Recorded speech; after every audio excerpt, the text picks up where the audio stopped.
Hi. What do you think of my fit?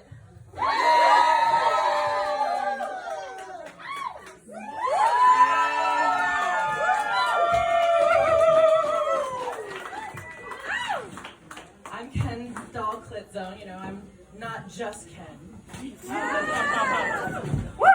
More than enough, I might say.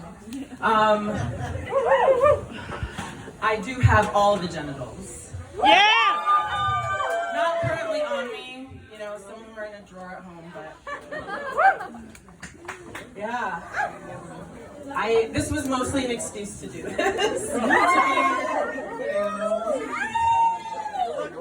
Yeah, I mean, I paid a lot of money for this designer chest. Yeah, I agree. You know, in this world, I get to be a 10, which is pretty cool. I got to be girl 10, now I get to be boy 10. It's pretty sweet. You know, I like to think of it, I spent 33 years being weird Barbie, definitely weird Barbie. But now I get to do this, which is pretty sweet. Ken Barbie. Yeah, I mean Ken doll, but yeah, like there is sort of a resemblance to the doll, if you know what I mean. But we don't have any genitals. I don't know who's seen the movie. Raise your hand if you've seen the movie. Who hasn't seen the movie? Oh my god! All right. I was skeptical. I read a bunch of like reviews that were like, this movie criticizing some valid criticisms. I have some criticisms, like enough. Like you're not gonna work on yourself at all, dude. You've been codependent your whole life, just basing your whole identity off of this person that you're dating, and now you're just fine. It's fine. Don't worry about it. Great. You know, a lot of people are like, yeah, he's the hero here, but like, kind of cringe, right? Yeah. I don't know. Yeah, I figured I just wanted to look like this. I just wanted to look like this. Losing track of what I was going to say. So, you know, I really do dig this sort of aesthetic of like douchebag meets gay boy. Yeah. It's where I live.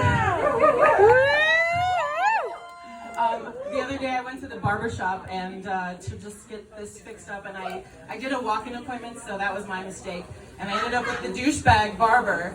Like, everyone at this shop is awesome, and then the one guy is just like, I'm not from here, I'm from LA, you know, like that guy.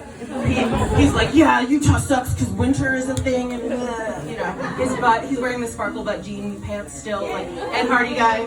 You can visualize him. You know who I'm talking about. True religion. That guy. But I wasn't ready. I wasn't ready for him to call me back, and he called me back, and I just automatically went into this like a mirroring thing. I am autistic, so I just mirrored him, and I just was like I did my man voice for him. So he was like, "Hey, bro, come back here." I was like, "Yeah." He was cut my hair, and I had to keep it up for the whole appointment. So I was like, "Oh, yeah, women, you know, why are they dressing up for Halloween? I hate that. These fucking girls, that's fine, I guess, you know." So I kept that up for the whole appointment. I was like, how did I get myself in here? Usually that voice, I only do it for like a quick interaction, you know. You're walking by someone, you're like, "It's a nice looking animal." Because you can't say, "Oh my god, your dog's so cute." That's not how being a man works, apparently. You're like, "Good looking animal." Yeah, I would have my dog breed with your dog. That's how mans do, apparently. But I usually only have to keep it up for like a checking out at a grocery store interaction or like something like that. So it was pretty awkward because this is usually what's coming out of my face. I don't know, you know. Early in my transition, a cashier was like, "It's so weird hearing a girl's voice come out of a man's face." I was like, thanks. People say that stuff too. Well, to be fair to that person, my beard was mostly makeup at the time. So it was like, yes, a man's face. I'm fooling you a little bit, at least. You know, fooling you. But, I mean, to be fair, I think of this sort of as, you know, a meat man mech that I get to drive. I'm a girl in here still, but I'm driving my favorite car. My other car is a Subaru, but I get to drive a meat Let's man. go lesbians! Yeah, let's go lesbians for real. But I get to drive this hot meat man, and I am new to driving it, but it's fucking great, right? Like, drive this to a gay bar, drive this to a gay sex party, which I did go to last weekend, actually. I've never had access to something like that before, so I was just like, I want to see what happens when I go there. And then they slowly realize, or I take my pants off and someone's like, oh, but actually, no, it went pretty well. I was there to socialize and scope it out and maybe make out, and I did make out with someone. And I'm such a slut.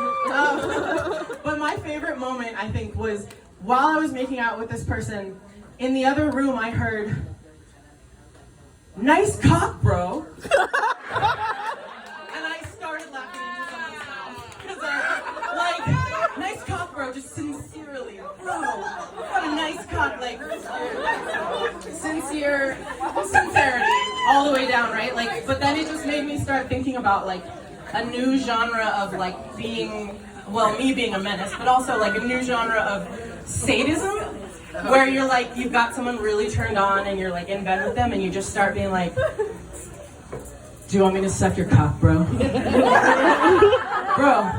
Bro, are you really hot for me right now? Someone over there is excited about it. Listen, like, bro, what are you gonna do to get me to stop saying bro? How much money would you pay? Pay. How much money would you pay to get me to stop saying bro? Like, I just, I feel like there's a whole genre of porn that maybe it already exists, probably does, but like, I actually know, maybe for sure, there's a market there. But, yeah, anyway, I feel like that's maybe my new calling. That's not what I expected to pick up from a gay sex party, to be clear. It was also kind of cool that's like, the host, my friend and I arrived and they saw us looking around scared and they were just like, "Let me give you a tour." And they're like, "This room's for sex, this room's not for sex, this room's for hookah, this room's for whatever." And then they're like, they showed us the dungeon and everyone's just fucking in the dungeon and they were just like, "Oh, hi," while they're fucking. So casual, which I really appreciated. I was like, it was so pleasant though, like nobody was weird, it was just like, hey, and then there was a point where someone's getting pissed and they're like, "Come look at this," and everyone was like, "Wow." It was sort of normal in a way that I really appreciated. So I'm just, taking the meat man on a ride, see what happens. This is the social experiment of my life. But yeah, I think it's been weird in other ways. I used to work in corporate world, and I started having a scraggly beard that I'd fill in with makeup, and people who had known me for like 8 or 9 years are like still saying she to my face and struggling with the pronouns. They're so hard. They're really so hard. I know it's so hard for you. But I would go to meetings and people are still misgendering me, but then slowly I'm like, I look like a sort of a dude, but like I know that this can't be right, but all these straight men are suddenly flirting with me? What is happening? And I was like, am I crazy? Is this the testosterone making me horny? What's happening? And I slowly realized that it wasn't flirting, it was respect. Yeah, but also, that's what male privilege feels like. People don't even see you as a man consciously, but subconsciously they start being nice to you for no reason and listening to what you have to say. And that's what male privilege feels like. So that's some food for fucking thought. But also, suddenly all my ideas are great and you think I'm so smart and you're listening to me. I'm not going to say no to that. And also I can't, right? Like, this is what I look like now. Comes with a little bit of being pulled over more often, and it also comes with a side of like, handsome, I don't know. Nice cock, bro.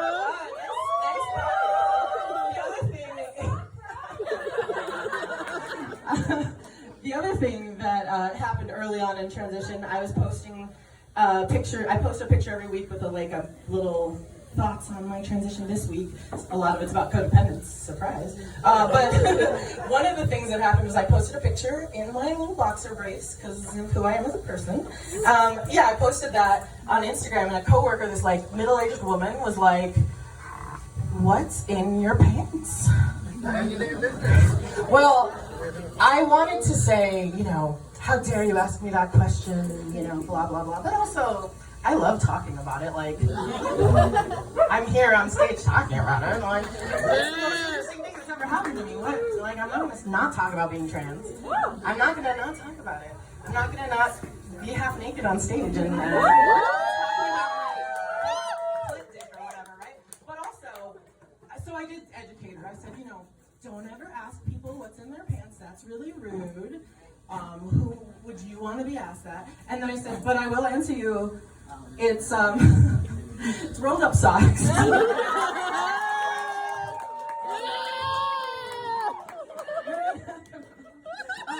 You're supposed to catch that.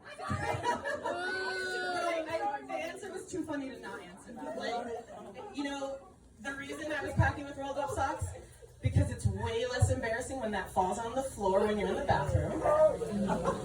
In a public place or at your workplace, when you take your pants off and it falls out, if it's a dick, that's really awkward. You're like splat, and you're like, oh, I'm having a medical emergency. But if it's socks, it's weird, but it's not like mind-blowing, shattering moment for you. You know? So socks, also if it falls in the toilet, you don't have to get it back out. Those socks are gone forever. Sorry about your plumbing, but fuck you.